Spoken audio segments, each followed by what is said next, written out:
If we can teach our children, we can unteach our children. There can be no peace in the world unless there is peace among different people of different religions. The corporate elite of the planet intensified their push for a global taxation system with a year-long build-up to the Live Earth hysteria held on July 7th, 2007 on 7 continents. World leaders announced that saving the Earth was the new organizing principle for humanity and hailed it as the planet's new religion. They claimed that CO2, which plants breathe, was killing the Earth, and that we must reduce the number of children we have to curtail our carbon footprint. What would Jesus drive, huh? Environmental evangelism. It is the new way to raise awareness about global warming. Our Fox Religion correspondent Lauren Green joins us with more on that now. Good morning. Who's pushing green, Lauren? Hey, well, a lot of people, and it really is across the board, theoretically speaking, or religiously speaking.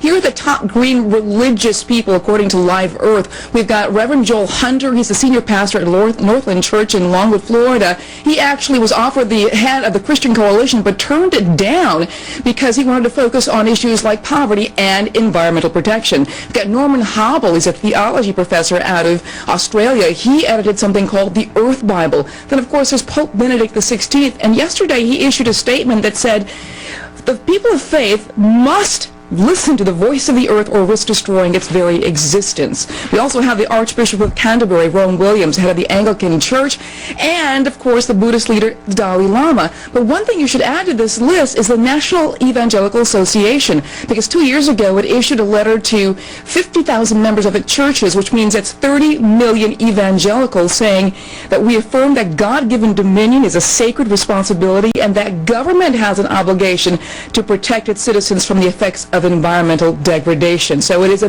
big movement all across the board. Is it part of a political agenda for the religious crowd in this country? Well, for the religious crowd, yes, but more importantly, the Democrats, who are trying to sway a lot of evangelical voters at this point, can use the environmental issue to sway these evangelicals. Remember, 4 out of 5 evangelicals voted for President Bush in 2004. This movement is only within the last 3 years. So those evangelicals represented a third of the voters for President Bush, and things are changing, and it could sway well for the Democrats because the environment is a less divisive issue than abortion and gay rights. Lauren Green, thanks for your time, our religion correspondent. Good to have you. Good to have you. Let me ask some questions about faith, which is a tough subject to talk about. Do we all worship the same God, Christian and Muslim? I think we do. We have different routes of getting to the Almighty. Do Christians and non-Christians, do Muslims go to heaven, in your mind? Yes, they do. We have different routes of getting there. The Vatican and the Roman Catholic Church. Its Pope is currently leading the greatest ecumenical movement in history in order to unite all religions under Rome's leadership. In 1986, Pope John Paul II gathered in Assisi, Italy, the leaders of the world's major religions to pray for peace. There were snake worshippers, fire worshippers, spiritists, animists, Buddhists, Muslims, Hindus, North American witch doctors. I watched in astonishment as they walked to the microphone to pray. The Pope said they were all praying to the same God, and that their prayers were creating a spiritual energy that was bringing about a new climate for peace. John Paul II allowed his good friend the Dalai Lama to put the Buddha on the altar in St. Peter's Church in Assisi, and with his monks to have a Buddhist worship ceremony there while Shintoists chanted and rang their bells outside. The prophesied world religion is in the process of being formed before our eyes, and the Vatican is the headquarters of the movement. Is this not spiritual fornication?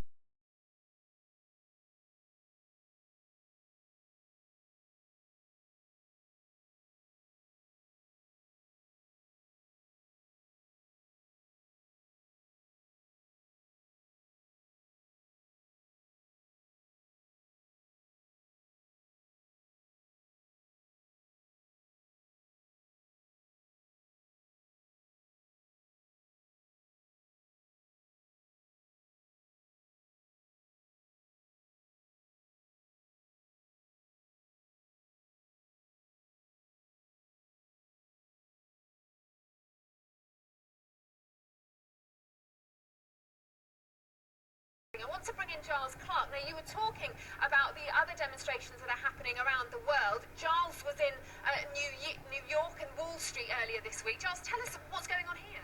Well, this is very much a continuation of what's been going on in New York and the rest of the world. And you must have felt strongly to be in New York and now to be here. Yeah,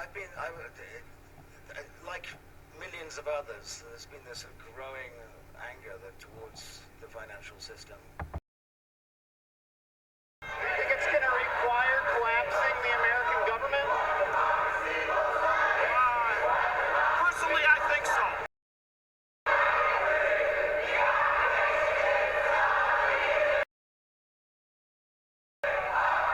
Hey, were you that guy out in California? Were you that guy that was out in California? Yeah. Revolution now, just like in Egypt. What do you think about, can I interview you? What do you think about this revolution?